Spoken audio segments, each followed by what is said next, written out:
Van Buren? Mama, he killed her, Mom. Never let him hurt her. I don't think he would have let him. I would have told you if he did if I knew it. Well, either he did it or you did it.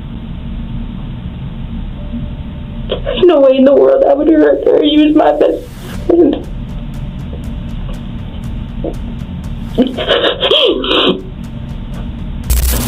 I should have put it back.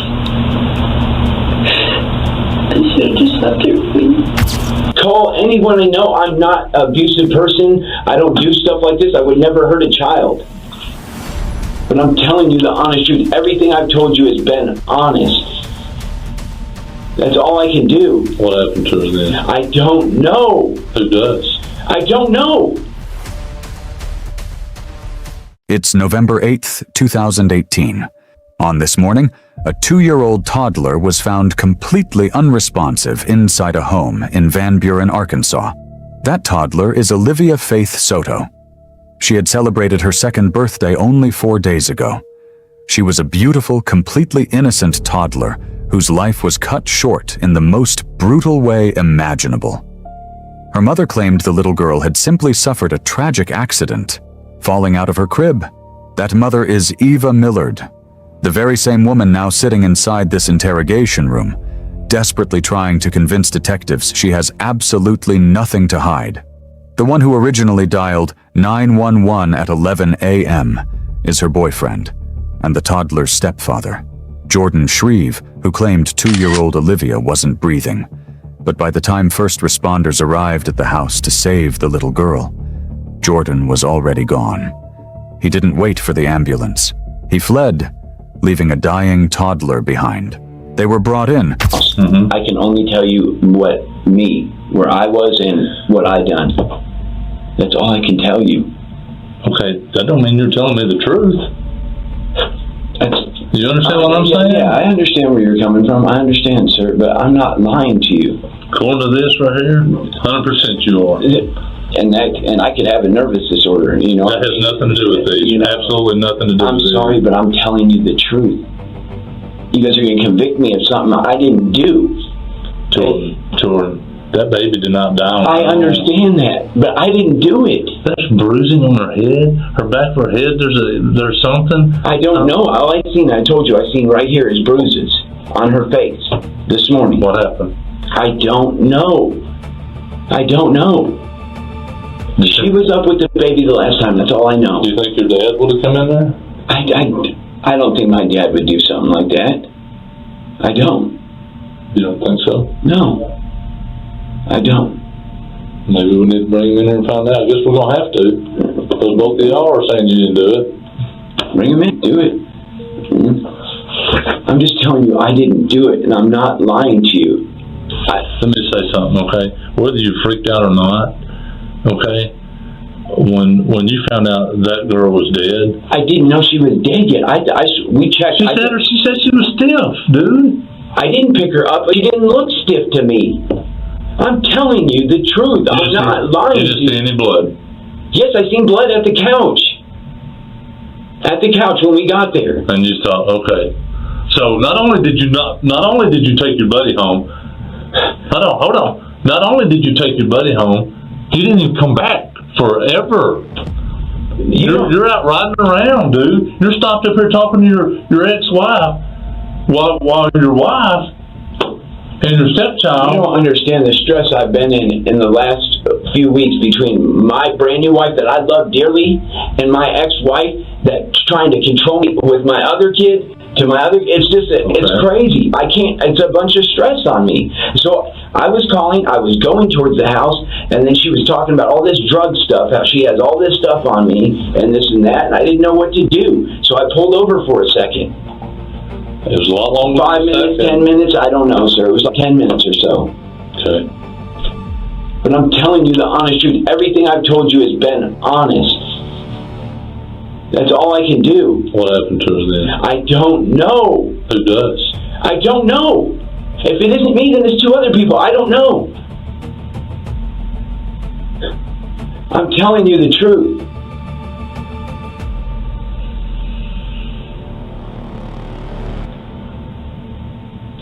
So, well, I know it's not your wife, but she passed a lie detector. And that's fine. You, not even close to passing. I don't care what that machine says. I'm telling you the honest truth. I swear. I swear to you. I'm not lying to you. I'm honest. I'm not. Call anyone I know. I'm not an abusive person. I don't do stuff like this. I would never hurt a child. Somebody did. I understand that. But you guys are going to convict someone they didn't even do nothing. You know, that's crazy. No, what's crazy is there's a dead little girl. I understand that. That is crazy, isn't it? Yes, it is. But you guys are trying to tell me that I did it when I didn't do it. Dude, I'm just telling you.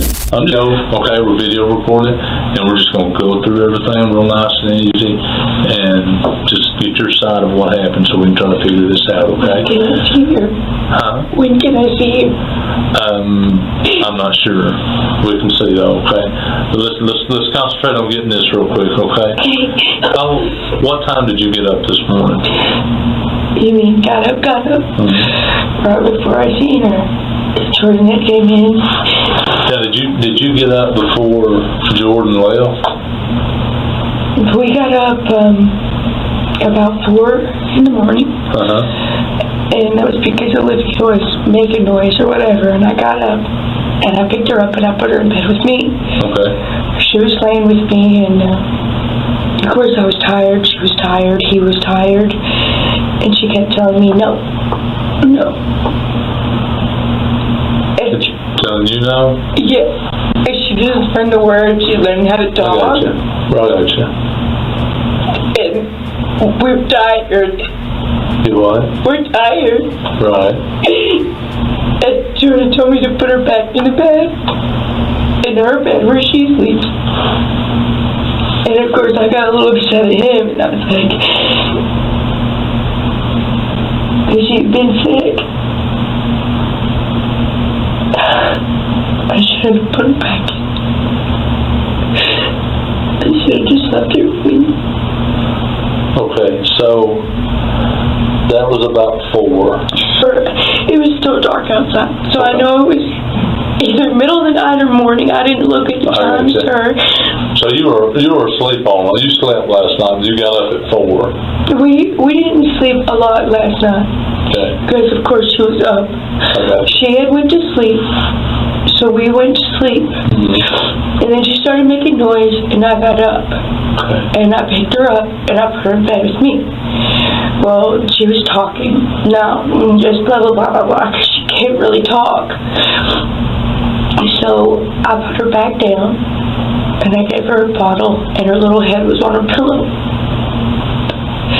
And then I climbed back in bed, and I went to sleep. And Jordan kind of nudged me, woke me up, and told me he was going to go to Billy's. And I was okay.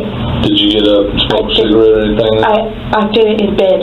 I didn't get up out of bed. But police had to let them go while they waited on the coroner. Over the next few months, both he and Eva would completely vanish from the state, leaving investigators with nothing but a crumbling alibi. Eva and Jordan thought they escaped. But back in Arkansas, the autopsy results were about to land on a detective's desk. And what the medical examiner found inside that room was not an accident. Jordan and Eva were tracked down and brought back into custody in February 2019, roughly 3 months after they were initially let go. This is the interrogation of Eva Millard. You just got to go over these again like we do every time we talk to anybody, okay? So just saying I don't need a lawyer for the other stuff. do what now? Well, let me just go over these, and I'm just telling you what your rights are, and you can tell me yes or no whether or not you understand. That's all we're doing on this, right? So I'm not waiving a lawyer or none of that. Okay, you're not. I got two charges. I can't afford to waive a lawyer. Well, just let me read this to you. Okay? Okay. Do you understand that you have the right to remain silent? Yes. Okay. Do you understand that anything you say may be used against you in court? Do you understand that? Do you understand that you have the right to talk to an attorney before any question and have an attorney present with you during questioning? Do you understand that? Do you understand if you cannot afford to hire an attorney, won't be appointed by the court for you prior to any questioning at little or no cost to you? Do you understand that? Do you understand? If you decide to answer questions now, you can decide to stop answering any time. You can stop answering any time till you speak with an attorney. Keep signing right there. It's just saying you understand what your rights are, okay? Okay. This next part says, no promises or threats have been used against me to induce me to waive the rights listed above. With full knowledge of my rights, I hereby voluntarily, knowingly, and intelligently waive them to answer questions. That's basically saying that I hadn't promised you anything and I hadn't threatened you to make you talk to me. If we talk for 10 minutes and you decide you don't want to talk anymore, that's your right. Okay? You see what I'm saying? Get you sign right there. Never seen anybody hold a pen like that. Because my hand's messed up. What'd you do to it? I was drunk. Fell through a window. What'd you do that for? Actually, I had a friend that was going face first into an already broken window, and I decided my drunk ass was going to save his face and screwed myself up. So, have you been seeing Jordan while you were up there? Have y'all been still together? Pretty much. Kinda, yeah. I can't remember exactly when he got back, but I was under the impression that we were still good until he got there, really, and that's when I found out about all the other stuff. What stuff? The girls, drugs, all that. That he'd been doing after? Okay. Yeah, I didn't know nothing about that. I don't guess I knew anything about the girls and the drugs and stuff. I didn't either. I didn't even know whenever I called. Are y'all still living together? Okay. But for that whole year until I called, I was in Michigan and he was here. I didn't come down at all. Not to interrupt you, but before we continue, if you want to see more breakdowns, make sure to hit that subscribe button and turn on notifications.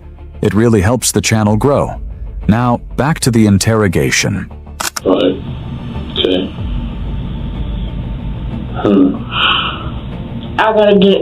I got a hawk. Okay. I had a son. You know that? Mm-hmm. How'd you know that? You was pregnant at the time, right? I had a miscarriage on the 26th. Oh, okay. And so you've had one since then? I did not know that. He's 11. He'll be 11 months old on the 10th. That's why I need to talk to my mom. Okay, when was the last time you talked to her? Before all this stuff. Okay. Because I'm afraid that I'm afraid to. That's why I wouldn't talk to that lady. What lady? The lady that arrested me. Oh, I got you. Okay. So what questions do you have for me? What do you want to talk about? I need my son here with my mom. Does your mom have your son? Where's he at? In Michigan? Who has him?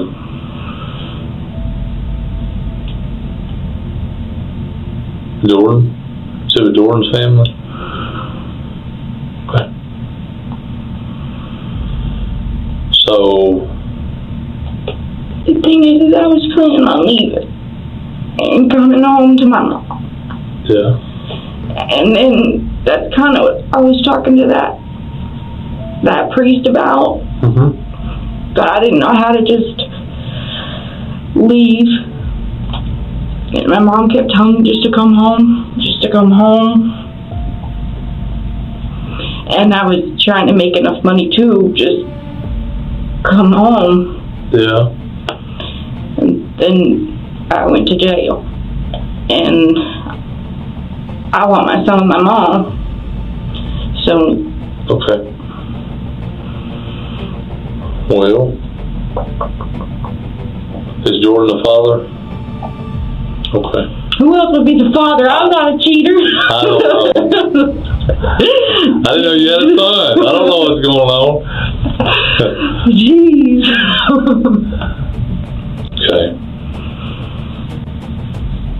So That's why I didn't tell you where I was at when I called. That's why I haven't talked to no one, because I'm worried about my son. right, And I want my son with my mom.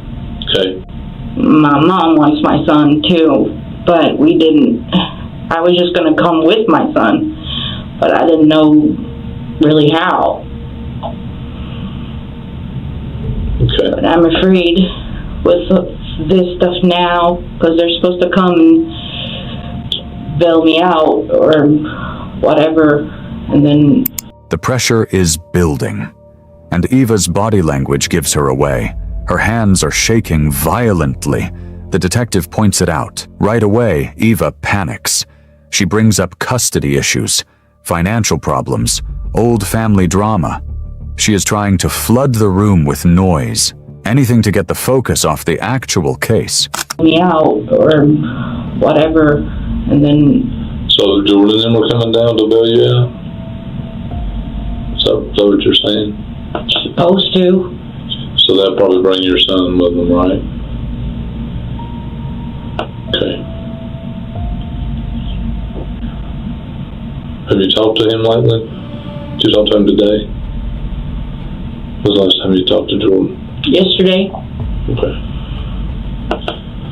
Well, we'll just keep that between us, but you won't leave. And when he gets down here with the baby, then you can just go with your mom, the baby. Does that sound fair? Are you going to take him away? No. Because I've done everything right. I haven't used... The whole time I was pregnant, I didn't use... He's beautiful. Yeah. But I just don't... What's his name? Trip. Trip? I just don't want to lose him. I've already lost him. Yeah, I know you have. I know you have, girl. Well, and this is the thing, and I'm going to let you read the autopsy if you want to read it, okay? I want you to show me what you guys see, because I don't understand. Well, so... I put her to bed myself. And then I went to sleep, and in that morning, I thought she was asleep, so I just slept in. I didn't know she was gone.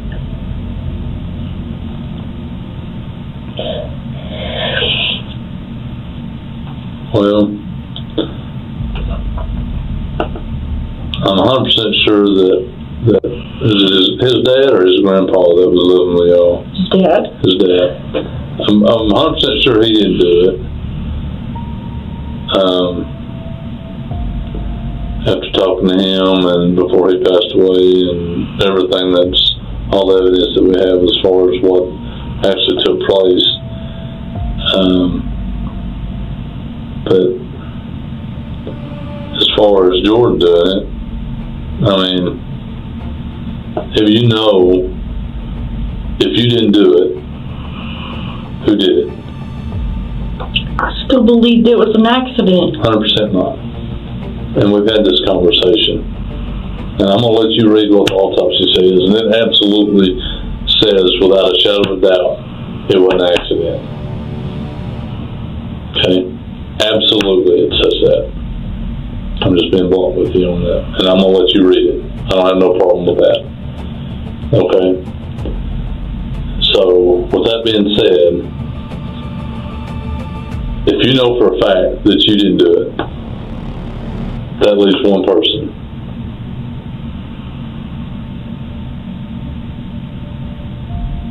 That leaves one person, you know?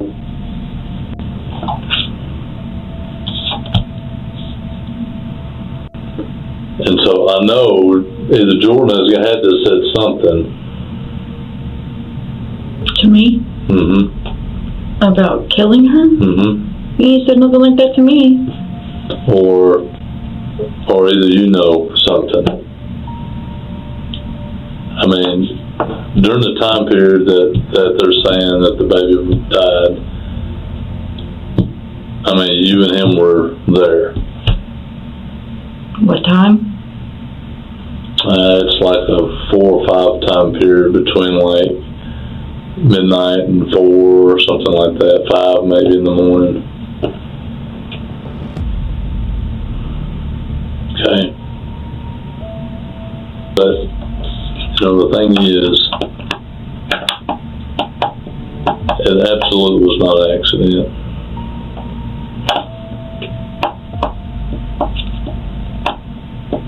You know it?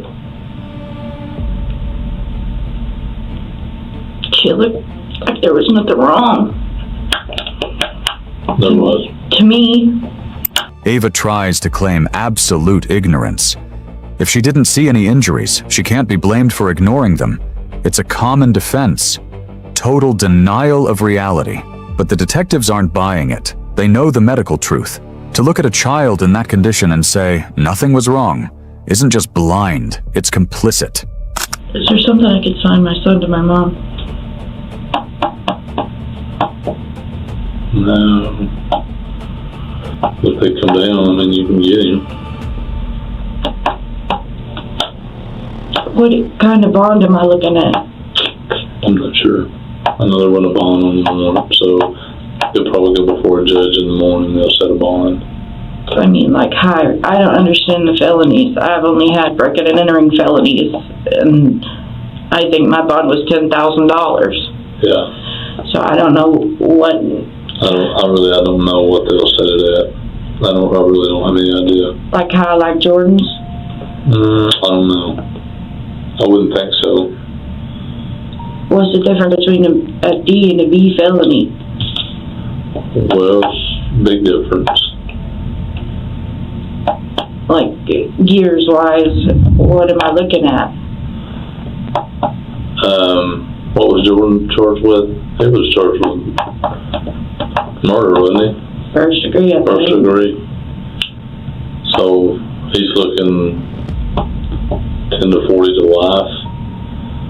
Where yours is probably, on each count, don't hold me to it, probably 6 year each.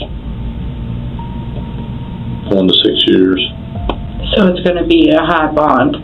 I honestly, I don't know. I'm just asking because they're supposed to be the ones that hire me a lawyer and paying my bond. So I got you.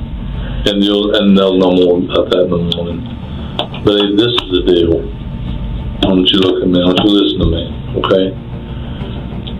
There's no way that Jordan has done all this, and I just can't see that. And you not know something. Okay? Does that make you a bad person? No. Because I think at the time, you both, I know you and him both had a major pill problem. I did. I know. Absolutely you did. But I don't anymore, I know you don't. I know. And I'm just telling you that you have fixed yourself, you have changed, but at the same time, we have to make what happened right. I mean, you agree with that, okay? I didn't do anything to her. I'm not saying you did. And if I'd have known you did, I would have told you. I don't know what kind of person that would make me not to tell you. And after he went to jail, I didn't see him. And every time I talked to him, he was sick and had to go lay down because he had other things to do. He didn't talk to me really. And whenever he came home, I was working at the store, and I'd been taking care of a little old dude, constantly working. Yeah. Because I found out all the stuff, and I had to throw myself into something else. I'm telling you, him and his mom don't talk to me about it, and whenever I do bring it up, it's shut down. And I tell you, I don't know. If I did, I'd tell you. I wish I did. It would make more sense in my head if I did. So looking back at that night, what was your condition? What were you? I mean, I know y'all been taking pills, and I know you were taking pills that next day. Right. That night, I was asleep. I slept most of the day, and I slept the night. The day before? Because I wasn't feeling good. And we went to the doctor, and then we got the prescription for, we got the Suboxone prescription, and I got it was some kind of steroid, something that the doctor prescribed. Yeah. But I was asleep. I didn't even wake up to do anything, pills or anything. I was asleep, and every time I would wake up, I'd go to the garage and smoke a cigarette and go right back to bed. And well, that's what I'm saying. I mean, I know she was crying and she got up there with y'all. I got her myself. Right. And I put her in bed with me, and Jordan, she was telling me no. And Jordan told me that if he needed to go into the other room, and I told him no. And then I laid her back down in the pack and play, and I went and filled up her bottle, came back, gave it to her, put her blanket on her, and kissed her on the forehead, and told her good night, I loved her, and then crawled back in bed and went back to sleep. Eva tells the detectives she was the only one checking on Olivia. She gave her the bottle. She tucked her in. She locks herself into the timeline. She thinks she's controlling the narrative, but she just trapped herself. If Jordan didn't do it, she is the only person left. Every time I close my eyes, because I feel like it's my fault, because I laid her back down. I didn't leave her in bed with me. Yeah. So that goes over my head. It's like a video that plays. Yeah. But then I went back to sleep. And then in the morning she was gone. But I didn't know. I thought she was still asleep, so I went back to sleep. And he didn't say anything to you about any of this? Y'all haven't discussed it? You and him together, when y'all are alone, you're telling me this has not been discussed, period. When I try to discuss it, he shuts it down. He doesn't want to talk about it. And so what do you think about that in your mind? Do you think he's being honest? I want to think he's being honest. You know whether or not you did it. I know I didn't. You know what I'm saying? Okay. So you're telling me you didn't. So that leaves only him. You see what I'm saying? I would be lying to you if I ever questioned. I understand that. I question it every day. Even the phone call I made to you, that was me questioning. Because I want to know why. I'm thinking that if you guys can show me why you think it's him, maybe I'll see it from your guys' point of view, and then maybe it'll... Well, our big deal is the way he acted that morning. Knowing that she was gone. And then he says... He didn't know she was dead. He thought she was hurt.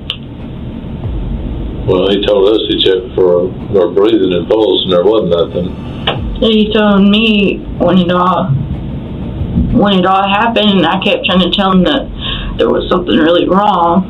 Mm-hmm. He put his hands on her chest like this, and told me to calm down because there was a pulse. And then whenever I picked her up, and went through the hallway to the living room yelling at him to call 911. I laid her down on the couch on her back so I could go figure out what happened. And then I turned on my heel and I realized that my shoulder was wet.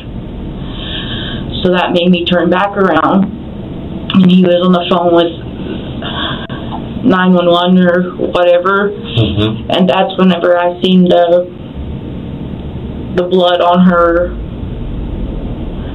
lip. And then I screamed at him because I was further away from her than him to flip her over, and hit her on the back because I thought maybe she was choking. And he flipped her over, but he was barely touching, patting her back. Mm-hmm. So, and that's when he hung up the phone with the ambulance people, so he could do what I told him to do. And then I pushed him out of the way and hit her harder on the back to get the stuff for whatever out of her throat. Right. And then he felt for a heartbeat again and told me there was a heartbeat. And I kept telling him there wasn't. And that's when I screamed for him to call 911 again, and he did. And then I was holding her, and he told me he had to take those people home. I told him that he probably shouldn't. He said, I have to take these people home, and he left. I took Olivia back into the bedroom, laid her on the bed on her back, trying to figure out where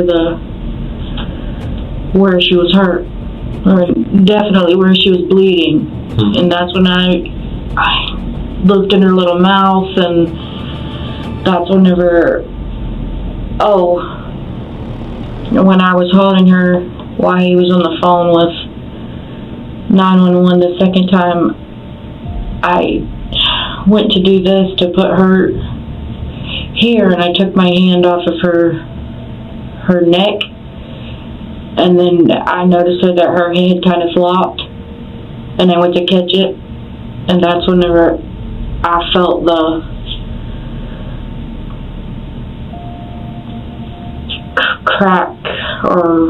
cracking feeling in my hand. Mm-hmm. And I yelled at him that I thought her neck was broken, and then that's whenever he was on the phone 911 and told him to come the second time, and then right after that he left. And I took her back to the bedroom, and I took her little onesie off of her, was looking for the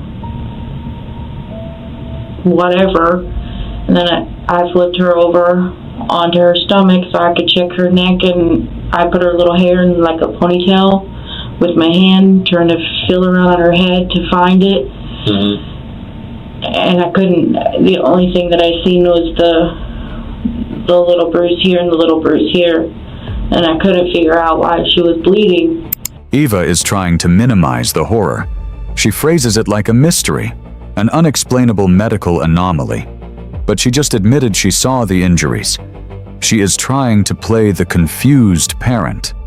But she just handed the investigators the exact confirmation they needed. Yeah, I even tried to check her mouth, and that's when I noticed that her arm wouldn't come down. Yeah. And then I laid her on her side just in case. Mm-hmm. Just in case she was going to choke or whatever. I think that was just me hoping that she would. I laid her on her side, and I ran to find my phone so I could call 911 again, because it was taking them forever to me. I don't know why. But when I got a hold of 911, I talked to the lady for maybe 30 seconds, and then I seen the shoes in the door, and then that's when they came in. Yeah. But he did tell me she had a pulse twice. So, I don't know. He says he thought she was just hurt and was going to go to the hospital. Well, he didn't feel a pulse, that's for sure. I always thought he felt his own. It might be, because, but when he took them home, he didn't even come right back. Well, that's just weird. He did come right back. No, he didn't. He went down the road and stopped and called his ex-wife and talked to her for 40 minutes.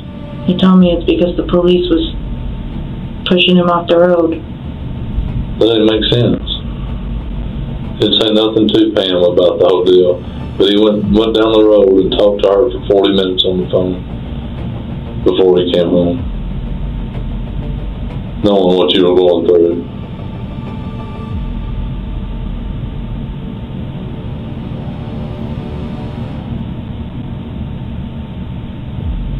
So see, the stuff like that absolutely points to him. Okay? Eva shifts from avoiding the topic to explaining the morning's events.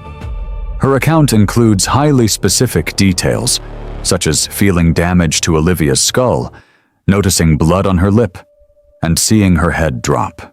While she maps out every action carefully, her story heavily implicates Jordan. It appears she is intentionally directing all blame toward Jordan.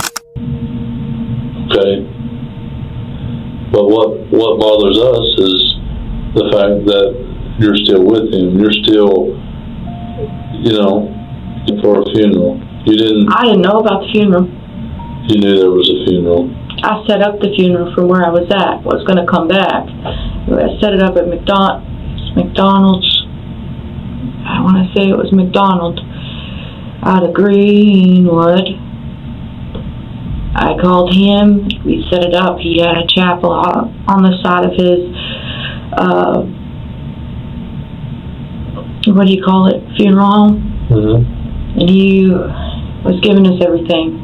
The casket, the only thing I was going to have to pay was $600. And he was going to let us have 2 different services in his little chapel for Jose's family and for my family. Mm-hmm. And because I didn't know what Jose wanted, I told that guy to call Jose, and I gave him Jose's number. And that guy called Jose because I wanted to make sure Jose got a say in what went on that day. And Jose straight told that guy, we have everything under control. He was just not supposed to know about it. And that guy called us back and told me. So. Did you call Jose and talk to him? I did talk to Jose. Jose told me that the first time I talked to Jose, he told me he was going to cremate her. We had a fight about that, and I told him no. Well, then, that was before I set up the funeral. And then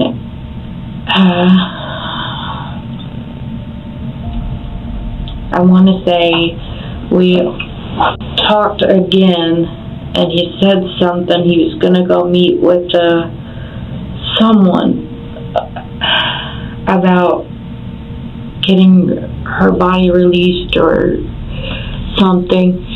And I told him that's when I just got back. I just got to Michigan. And he said something about the funeral being, he wanted it on a Thursday, I believe. And then I called. I was under the impression he hadn't set anything up. So that's when I called and had everything set up. And the funeral was going to be on a Monday.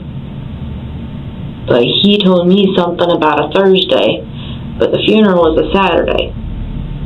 So I was under the impression it was going to be on whichever day, but I had no idea about a Saturday. Because I called my mom and I told my mom that me and Jose were fighting over the cremation. And that we were going to bury her by my granny and papa in Waldron. Because my mom has, what do you call it? Lots. Right, yeah. Because she has 12 kids. So she had a lot of them already paid for. Because that's the road that I grew up on. And I was going to bury her by my granny and papa. But Jose told that guy I wasn't supposed to know. That he had everything taken care of. And if you need that, I could call the guy. Why did y'all go back to Michigan? Because the lawyer said that was the best thing to do. What did you think about it? I didn't want to go because my family's here. But I was under the impression that was the best place for us to go. They paid him $100,000, so I thought he knew what he's talking about. then when we came back, my main reason for coming back is because I did miss Olivia's funeral, and I still haven't seen her grave. But I was going to go that day and see her grave. But then Jordan got arrested, and the lawyer told us to get back to Michigan. And then I didn't come back at all because I was under the impression that I wasn't allowed to come back to Arkansas per the lawyer. He's not your lawyer. But he said that... You know what I'm saying? I know, but I don't know if any of this really happened. I'm just telling you what I was told. I was told, mind you, I'm really scared about Tripp, so I don't really like to bring his name up, but I was pregnant with him. And I had insurance and everything in Michigan. But at first it was, I couldn't come back and live with Jordan because I was pregnant with Tripp and I had Michigan Medicaid or whatever. And my doctor was in Michigan. I tried to argue the point that I could have got Medicaid like that in Arkansas. I've always had it there. But then it went to the lawyer.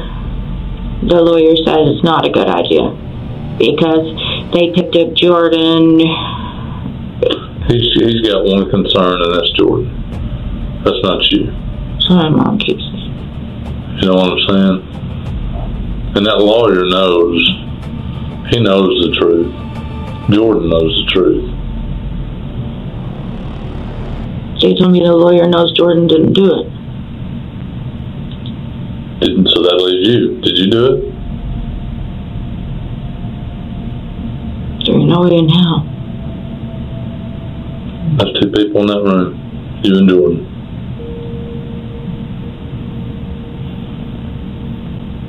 Can I smoke again? I'm sorry. Oh, you're fine. Eva focuses heavily on minor technical details, bringing up funeral planning, disagreements over cremation, legal advice, and her healthcare coverage in Michigan. This approach resembles someone using a structured timeline to justify highly questionable choices. However, the investigator allows her to finish speaking before addressing the core issue directly, noting that Eva claimed her lawyer exonerated Jordan, a logic that leaves her as the sole suspect. The pressure intensifies just before a second detective enters the room. Is it going to bother you if I wear a mask? Okay. So, we're talking about the autopsy. I'm going to show it to you, okay? So, it's a big, long thing, and we can go through all of it, but usually and it explains, let me show you. So, it's Olivia Soto, okay? And it shows that they ruled it a homicide, okay? And then it explains like her external description, which is, I mean, we can go through and read it if you want to. Do you want to go through the whole thing? Okay. So it says, Sorry. But no, that's great. So let me make sure I turn this off.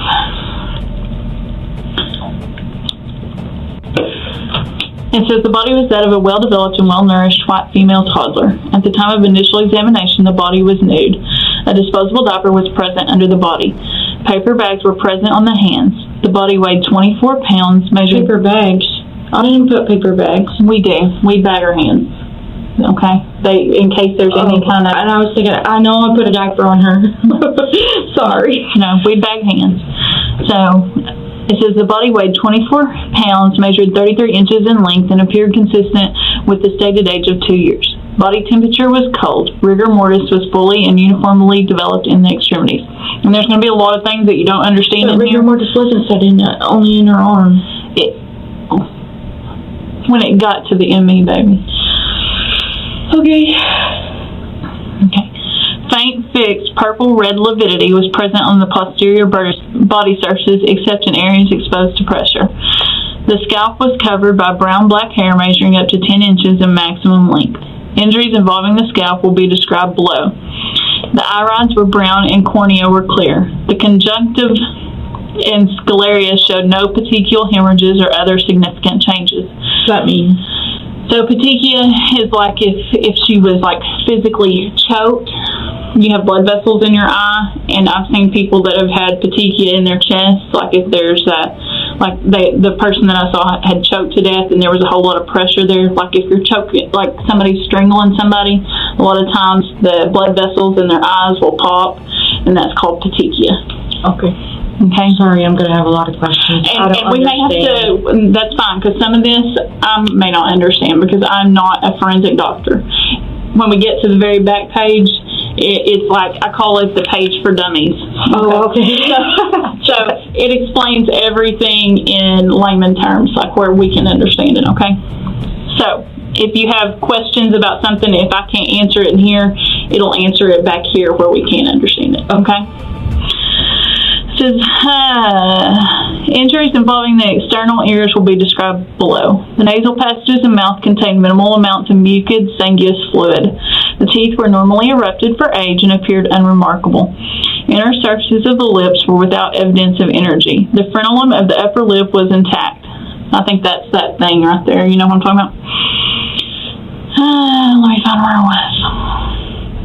Superficial injury involving the anterior neck will be described below. The chest was normally developed and generally symmetric. Superficial injuries on the upper anterior right chest will be described below. The abdomen was flat and showed no external evidence of antemortem injury. The external genitalia were those of a normally developed female child and showed no evidence of injury or abnormality. The lower extremities were normally developed and generally symmetric. Superficial injuries located on and around the anterior knees will be described below. The lower extremities were otherwise without evidence of old or recent injury. The ankles and feet were unremarkable, which means there just wasn't anything, they were normal. The upper extremities were normally developed and generally symmetric. Superficial injuries involving the right upper arm and both elbows will be described below. The upper extremities were otherwise without evidence of injury. Examination of the hands did not reveal any evidence of acute antemortem injury. The nails were relatively short and intact. Examination of the posterior body surfaces revealed a single superficial injury on the left lower back. The back and buttocks were otherwise without external evidence of antemortem injury. The anus was without evidence of injury or abnormality. So it says ECG pads, evidence of medical attention. So this is what they saw when they got her, okay? Because we don't mess with the body other than just like bagging hands or something like that. We send it. Would I have done any of this stuff to her when I tried to do CPR? No, probably not. I didn't know what I was doing. That's fine. No. Probably not. Okay. ECG pads were present on the upper anterior right chest and lower anterior left chest. Evidence of old injury, none present. Evidence of recent injury. Okay? And like I said, there's going to be things we probably don't understand in this, but they describe it back here to people like me, okay? That aren't doctors. Like me. Yeah. A wide confluent contusion involved much of the lateral right parietal and temporal scalp. This contusion, a contusion is like a bruise, extended to involve skin surfaces immediately posterior to the external ear. Overall, it involved an area measuring 4 by 3.5 inches in greatest dimensions. Skin surfaces with the contused area did not show any abrasions, lacerations, or additional injuries. Near confluent contusion hemorrhage also involved the upper half of the posterior right external ear. On the outer surface of the right external ear, a 1/2 inch diameter purple-blue contusion involved the scapha. Scattered over skin surfaces of the helix, tragus, and other parts of the external ear. Go to the dummies. I don't even understand those words. Okay. Sorry. No, you're fine. So this goes through and just explains all of the systems and stuff like that, okay?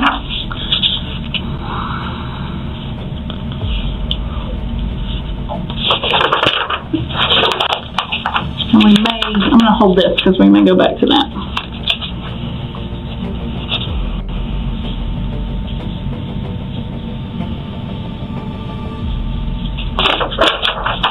Okay, this is what was in her system, okay? Which they'll explain that. So she was positive for oxycodone and benzos, and acetaminophen. So basically, he explains in here that it looks like she had been given Roxyset. And I'll explain, he thinks it's Roxy set, and I'll explain that when we read this, it'll explain it. So findings, this is what they found. Craniocerebral injuries, marked contusion of the hemorrhage and scalp, comminuted fractures of posterior calvum and basal skull. So she had fractures in her skull. Minimal subdural hemorrhage. What does that mean? She's bleeding. We're going to explain it in here. Oh, okay. I'm just explaining what they... Subarachnoid hemorrhage, posterior cerebral hemispheres, and cerebellum. Lacerations of the cerebellum and posterior corpus. Can't say that word. Callosum. And then terminal blood aspiration. Multiple superficial blunt force injuries. Okay? There were contusions of the face, neck, upper chest, knees, elbows, and the right upper arm. Acute inflammatory response associated with contusion. There was an acute fracture of a right second rib. Intercostal soft tissue hemorrhage of the right chest wall. Pulmonary hystosis and bilateral pulmonary vascular congestion. So here is the doctor's opinion, okay? This 2-year-old female child, Olivia Soto, died of craniocerebral injuries, blunt force injuries of the head and brain. According to the investigation, just after 11 a.m. on 11/8/2018, she was reportedly found lying unresponsive. Medical aid was summoned and she was transported to the hospital. She was obviously deceased and prolonged resuscitation attempts were not made. Death was not officially made by the deputy coroner until 2:21 p.m. External examination of the body revealed multiple fresh bruises. Many of these were concentrated on the face and neck. A very large contusion was present on the right side of the head. Subsequent internal examination of the head revealed widespread hemorrhage in the scalp and multiple comminuted skull fractures. There were corresponding subdural and subarachnoid hemorrhage, as well as injuries to the posterior part of the brain. Additional superficial blunt force injuries were present on the right upper chest, both knees, both elbows, and the right upper arm. Areas of soft tissue hemorrhage involved the right rib cage. An acute fracture of the right second rib was identified. Internal examination did not show evidence of old injury or life-threatening natural diseases. There were gross and microscopic findings of histoplasmosis, a fungal infection of the lungs. This condition did not contribute to death. What does that mean? It's I don't know, you'd have to Google histoplasma. It's a fungal infection of the lungs. Notice when Eva tries to interrupt with small corrections, pointing out that she didn't put paper bags on the child's hands and confirming she left her in a diaper. But these minor details do nothing to change the reality of the document. The female detective changes tactics, choosing to inform Eva rather than challenge her directly. She reviews the medical examiner's report line by line, translating the complex medical jargon into plain language. This breakdown removes any room for Eva to claim confusion. With the official document outlining severe skull fractures, prescription sedatives in the child's system, and widespread bruising on her body, the hard evidence speaks for itself. It's a fungal infection of the lungs. It was a microscopic finding, but it did not contribute to any part of the death. That's what he says in here. Microscopic examination of the tissues from the brain confirmed the presence of acute injuries. Microscopic examination of tissues from the brain confirmed the presence of acute, I think I read that twice. Microscopic examination of the bruises showed hemorrhage, and in some samples, an acute inflammatory response was observed. Toxicology testing, this is where they're talking about what was in her blood, okay, did not reveal any ethanol, which is alcohol, in the blood. A trace amount of acetone was present, possibly indicating mild ketosis at the time of death. A drug screen was positive for benzodiazepines and oxycodone. Additional testing showed diazepam in her blood at an elevated but non-toxic level. It is a metabolite, nordiazepam was also present. Diazepam is a drug in the benzo family and is a sedative. The presence of oxycodone narcotic was confirmed. It was present at a non-toxic level. The testing also showed a low level of acetaminophen. The presence of acetaminophen and oxycodone suggests a combination drug such as Roxyset may have been administered. Okay? I don't know why I gave her Tylenol that day. Okay, I don't think you gave her oxycodone. I gave her Tylenol because she wasn't feeling good. Okay, that's not oxycodone. Okay? Tylenol's not oxys or that combination, alright? Now this is where you need to listen really good, alright? The pattern of head injuries indicate they were produced by crushing type force as opposed to a direct blow or multiple blows. The number and extent of fractures caused collapse of the cranium with direct crushing of the brain. This type of injury is extremely devastating and would have caused immediate loss of consciousness and death within a very short time. This time frame is supported by the relatively small amounts of subdural and subarachnoid hemorrhage, as well as absence of the cerebral edema. As noted above, when tissue samples from the bruises on the body surface were examined microscopically, some showed the presence of an acute inflammatory response. Such a response generally takes hours to develop. Based on these findings, so what they're saying is there are bruises that it would have took hours to be like they were. So what they're going to say right here is based on these... That's why I only seen 2. Huh? What? So that's why I only seen the 1 year and 1 year. No, listen what I'm fixing to say, okay? It says, based on these findings, so I'm going to go back and read this, alright? It says, as noted above, when tissue samples from the bruises on the body were examined microscopically, some showed the presence of acute inflammatory response. So what they're saying is they found that, and that takes hours to develop, and it has to develop while she's alive. Okay? So based on these findings, it is most likely that the injuries observed at autopsy were due to at least 2 applications of force at different times. So what they think it happened, it says this is also supported by the presence of drugs in her system. So they think that she was hurt, she was injured one time, and she was probably crying and upset, so the drugs were administered, and then that didn't make her stop, so the crushing of the brain happened next. It says, this is also supported by the presence of drugs in her system. These medications were likely administered in order to sedate her and treat pain after the initial injuries were sustained. Along with the number, distribution, and severity of the injuries, the evidence of multiple assaults is inconsistent with any reasonable accidental scenario, including a fall. So they're saying this didn't happen from a fall. There were at least 2 different incidents, and in between, there were narcotics given to her to try to make it go away. So all the same day, right? Oh yeah. So, but I was asleep the whole day because I wasn't feeling good too.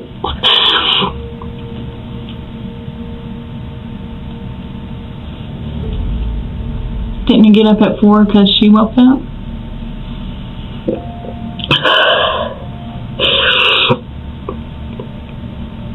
I slept most of the day before because I wasn't feeling good. Eva attempts to reset her defense by retreating into a claim of physical helplessness, insisting she slept through the critical hours because she was unwell. However, this excuse immediately clashes with her earlier statements, where she explicitly detailed waking up at 4 a.m. because the child was making noise, by trying to claim she was completely unconscious, while simultaneously recalling specific interactions.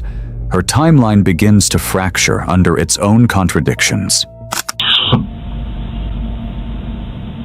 But she wasn't feeling good either. And a couple of times I woke up during the day. There was one time that I woke up and... Listen, Tammy, I'm going to ask you something. I don't want you to get offended by it, okay? Because I feel like I need to ask this, all right? You remember I talked to you before. Do you remember that? Okay. I'm a mama, all right? And I talked to you then. You know, there's like some cases in our career that we work and they just stick with you because you want to know the answers, and this is one of those, okay? And I think I told you when I talked to you last time that, you know, a mom's job is to protect her baby. But I also know, as a mom, that we can get severely frustrated. And I'm telling you, I've got 2 kids. I've been there, okay? And I don't think I ever asked you then, and I don't want to hurt your feelings, but I feel like I owe this to you. Did you have any type of like postpartum depression or anything like that? With her? Yeah. None at all. Never had any type of depression or anything like that. Because I know, like, when I had my kid, my first one, I was 21 years old. All right. I remember. And you were telling me that sometimes your kids would frustrate you and top of the stairs and just cry. Yeah, I would. And it's so frustrating. And I remember thinking, oh my gosh, you know, like, I mean, I had to get away because I had those feelings. And Olivia, though, she never made me angry. She was my bestest friend. With Peyton, I didn't have a real relationship with her because I was in and out of jail. I went to prison. But with Olivia, she was my bestest friend. Somebody did that to your little girl. This is your baby. Do you see those bruises? Somebody crushed her skull into her brain.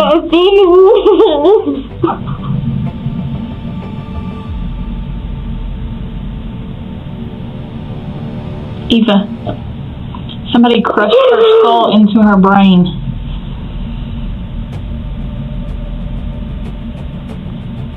I wasn't there when I seen her.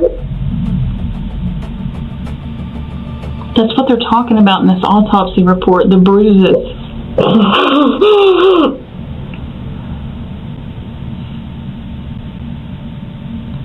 Did you do this? Did you accidentally hurt her? No.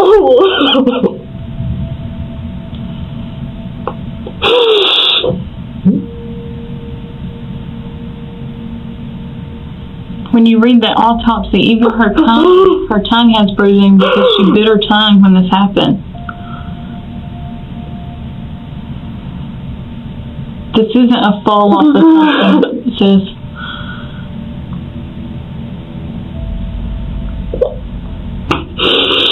And this stuff don't go away. I watched a thing today. This guy, he was 70-something years old, and he killed people in like the 50s or 60s, and they just arrested him. This stuff doesn't go away.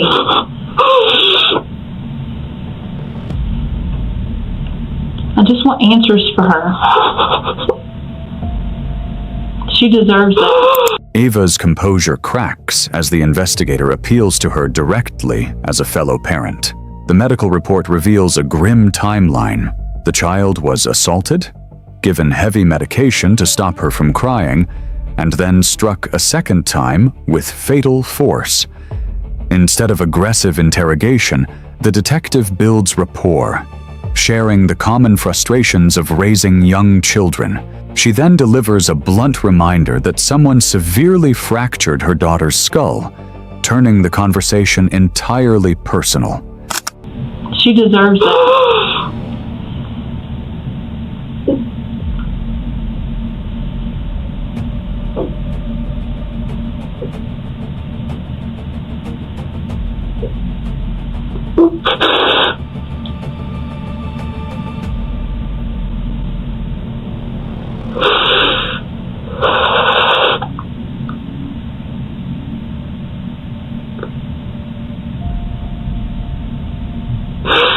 You said it happened twice? And that's what the ME thinks, that there were 2 different incidents. That there was the first incident that caused bruising because it was older, and then they gave her drugs trying to probably get her to be quiet because it hurt her, and then the next one crushed her skull.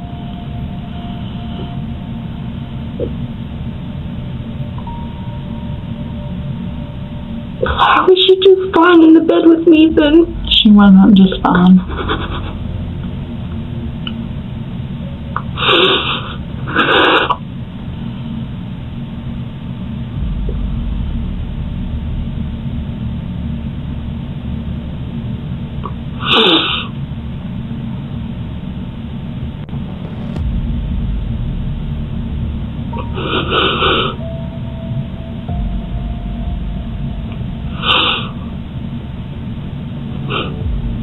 Because I let him take care of her. It's all my fault.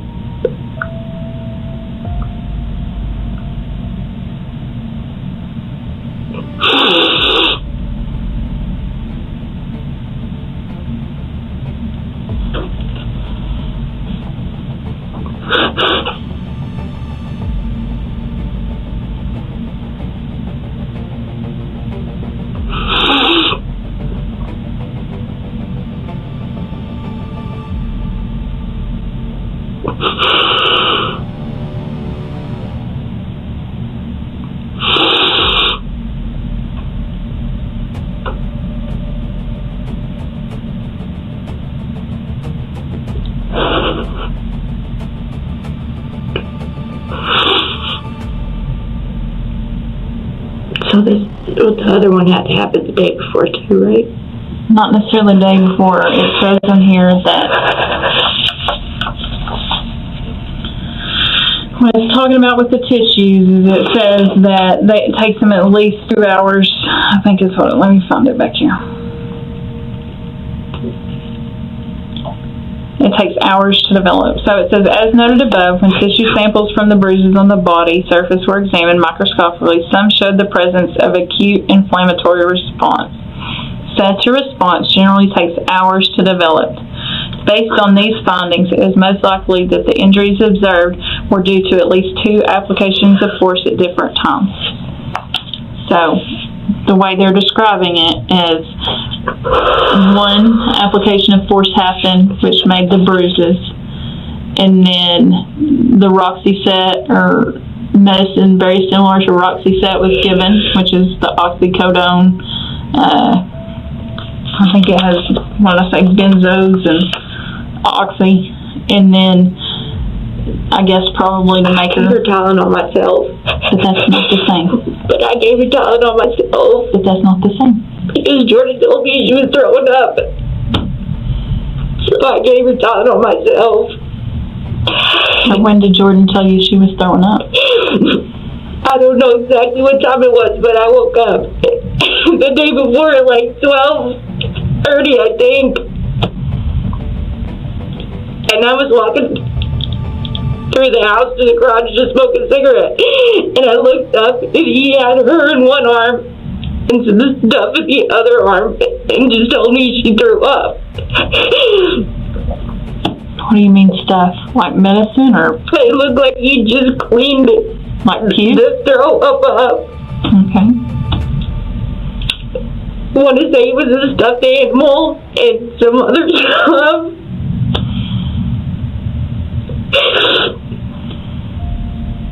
But I didn't think anything of it. I got back in bed. And then we went to the doctor about 4 or 5 and she was asleep. So I gave Jim my phone and told him if he would, if she woke up to call, and we would come straight home.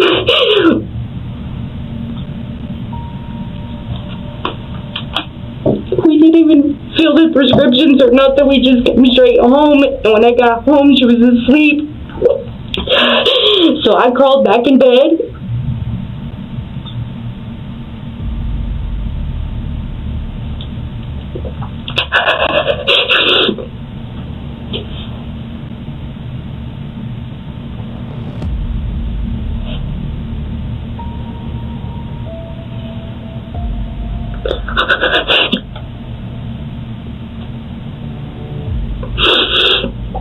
Then I woke up again, and I was holding her, and I put her in the bed with me to let her lay with me, and then I got up off the bed and I went to smoke a cigarette. And I sat out there for a minute, and by the time I came back in, he had already laid her back down because she said that she fell asleep. And then I went to bed, and she was asleep. When he woke me up saying some girl was at the house, I went outside, and I sat with him for like 15 minutes, and I come back in and went back to bed because she was still asleep. And then I slept until Jordan woke me up because he was coming to get in the bed. And then I fell back asleep. Then I sat straight up because I heard Olivia make a noise. And I put her in bed with me. She was making noise and she said no. And Jordan said, "Do I need to go to the other room?" And I said no. And I picked her up and I put her back in the thing, in the pack and play. I went and filled up the milk. And I come back and I give it to her. And I put her blanket over her and I kissed her and I told her I loved her. And then I went and got back in bed. When Jordan woke me up the next morning, he told me that he was going to get Billy, and I said, okay. And I didn't hear her making no noise, so I just went back to sleep. I woke up to him tinkering in the bathroom, and then that's when I found her.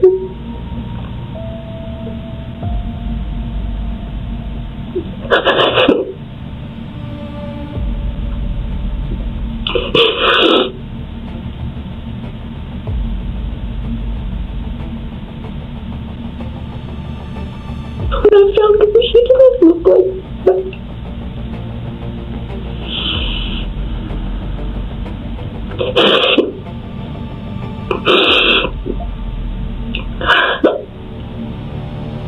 Jordan told me she had a heartbeat and he swore that he thought she was still alive. That's why he left.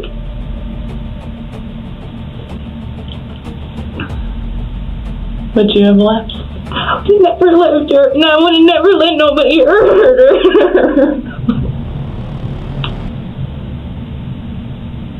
You're living with somebody that did.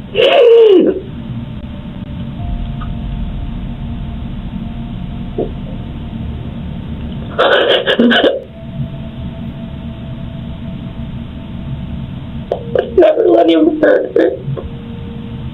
I don't think you would have let him. I would have told you if he did, if I knew it. Well, either he did it or you did it. There's no way in the world I would hurt her. He was my best friend.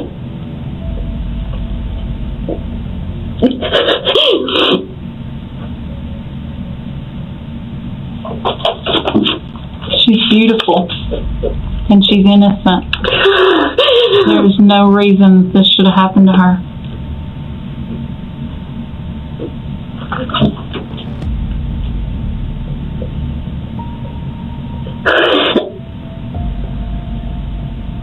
That's why he never wanted me to see no autopsy report.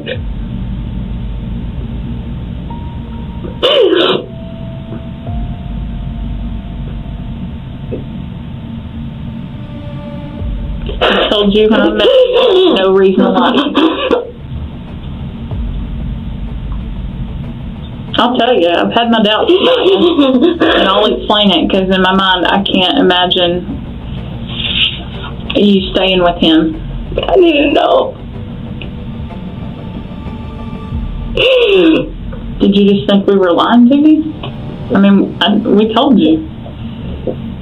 I did. I have no reason to lie to you. None.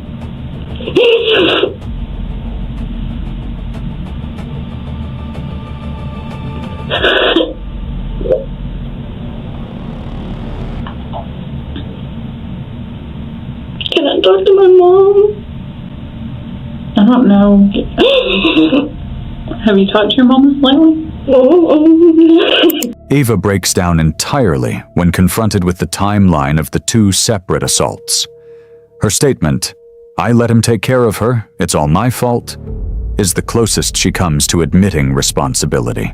However, she quickly rebuilds her defense, laying out a precise sequence of smoke breaks and bottle feedings designed to show that Jordan was the only one left alone with Olivia. The investigator cuts through the story, stating plainly that either Jordan is responsible or she is. Have you ever asked him, did you kill her? Why not? I didn't think he did. And then after a while, when I found out all this stuff about the girls and all of that, I was just afraid. About the girls? I guess I missed that. I don't know what you're talking about. Me and Jordan wasn't together the whole time. After he got out of jail down here and he was banned to the state, he had Arkansas. He had 2 other women. I didn't know none of that until a couple of months ago. And I've been talking to my mom. I told my mom about the girls and the drugs, all of that. Looks like you're clean. I was clean the 15th of November.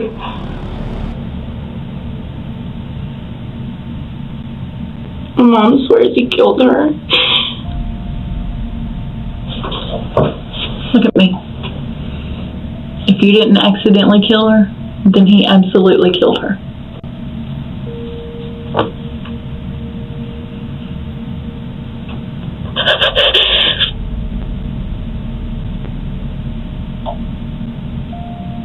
This is just total opinion on my part. But I feel like somebody stepped on her head. And that's just my personal opinion. That is not anything in here. That is just from looking at it and seeing it. It looks like they stomped on her head.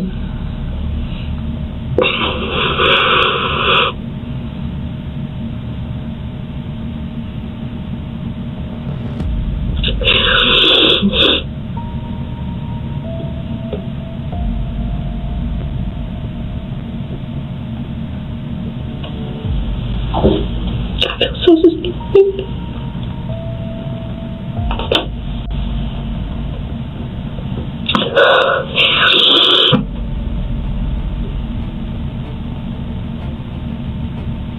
I would never asked if he killed her. At first it was because I knew he didn't. Everything about But now I'm too scared to know his reaction with everything was wrong. I mean, we came to do a search warrant on the house and y'all go for a stroll around the neighborhood. That's weird. because he had to get away from it. Yeah, call 911 and your baby's unresponsive and he leaves and goes and talks to his ex-wife or girlfriend or whatever she was. That's not normal. He said that was because me and Pam don't get along. She's right, we don't get along. He said he had to talk to her away from me. While your baby is unresponsive? I think there's more important things right then than talking to his ex-wife or girlfriend. He said that's because you guys were driving so fast you about pushed him off the road.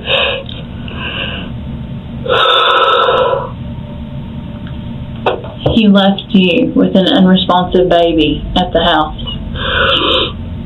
He said that's because he had the drug dealer in the car.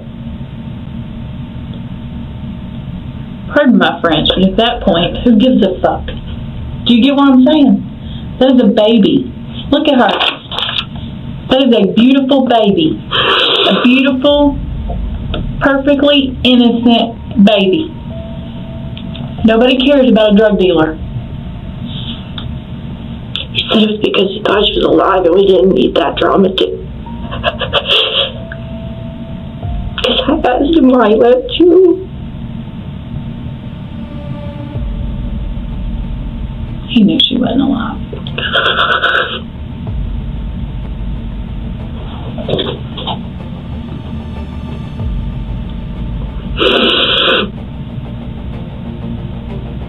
You realize somebody gave her oxycodone and benzo to try to get her to be quiet because she had already been hurt once.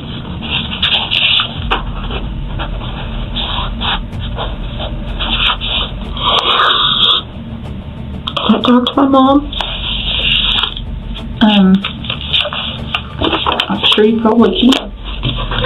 I really need to talk to my mom. Okay. Let me go get Sergeant Perry, alright? Because I smoke too. Let me go get Sergeant Perry, okay?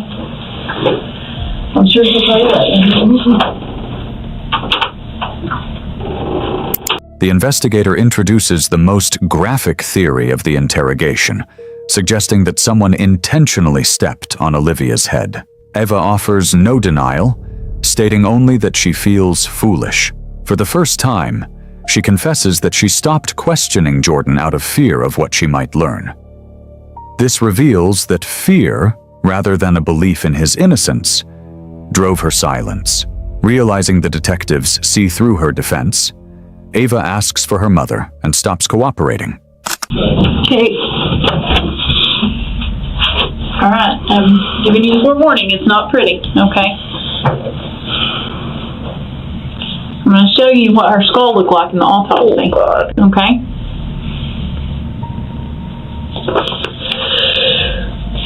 Look how broke it is.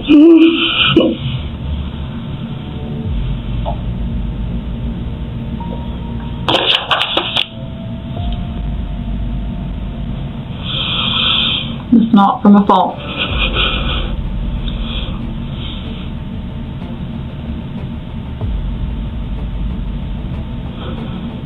She killed my daughter, didn't he? If you didn't, he did.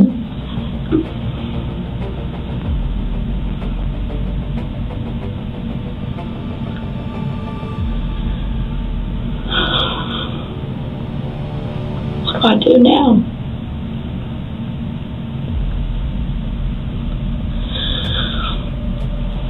I'd like for you to tell me everything that he's ever told you about this.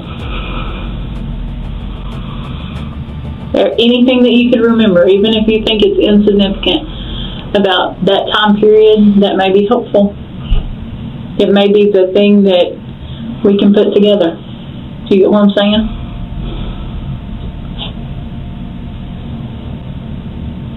Listen to me. You have a baby right now, right? 11 months old? Who's he with? You just talk to my mom. I'm trying to get a hold of her. Okay?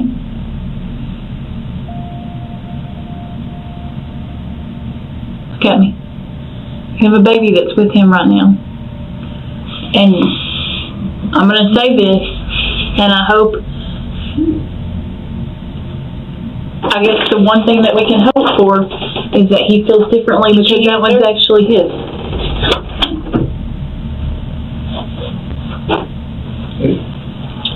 Mom? Yes? Mom, what are you doing? Watching TV? Mom, I need you to come to Van Buren, please. Come to Van Buren? Mom, he killed her, Mom. Oh my God. I need you to come to Van Buren, please.